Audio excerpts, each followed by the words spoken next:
రమ్ల్ అంటే ఏమిటి?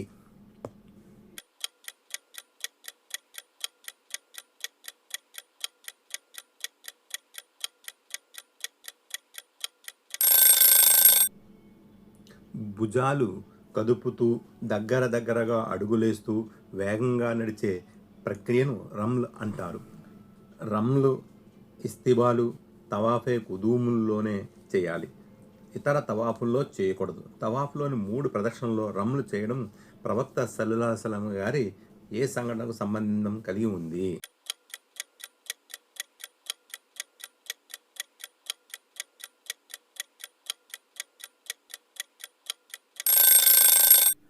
వివిధ ఉల్లేఖనాల ప్రకారము తెలుస్తున్న విషయం ఏమిటంటే, హిజ్రీ శకం 7వ సంవత్సరం ప్రవక్త సల్లల్లాహు అలైహి వసల్లం సహాబాల ఒక బృందంతో కలిసి ఉమ్రా చేయడం కోసం మక్కా చేరారు.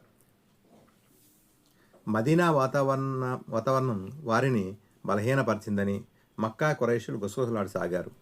ఈ విషయం ప్రవక్త సల్లల్లాహు అలైహి వసల్లం గారికి తెలిసింది. అప్పుడు ప్రవక్త సల్లల్లాహు అలైహి వసల్లం సహాబాలకు మొదట 3 ప్రదక్షిణాలలో తమ శక్తి సామర్థ్యాలను నిరూపించుకోవాల్సిందిగా ఆదేశించారు. సహాబాల ఈ కార్యం అల్లాహకు ఎంతగానో నచ్చింది. అప్పటి నుంచి శాశ్వతంగా ఈ కార్యాన్ని సున్నత్గా నిర్ణయించడం జరిగింది. అదే ఇప్పటి వరకు అమలులో ఉంది.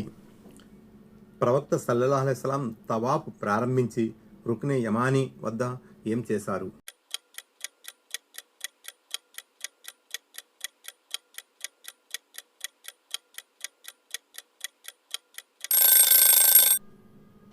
ఒక ఉల్లేఖనం ప్రకారం ప్రవక్త సల్లల్లాహు అలైహి వసల్లం రుక్నే యమానీని తాకారు, చుమ్మించలేదు. చేతులతో తాకారు, ఆ చేతులను మళ్ళీ పెదాలతో చుమ్మించలేదు.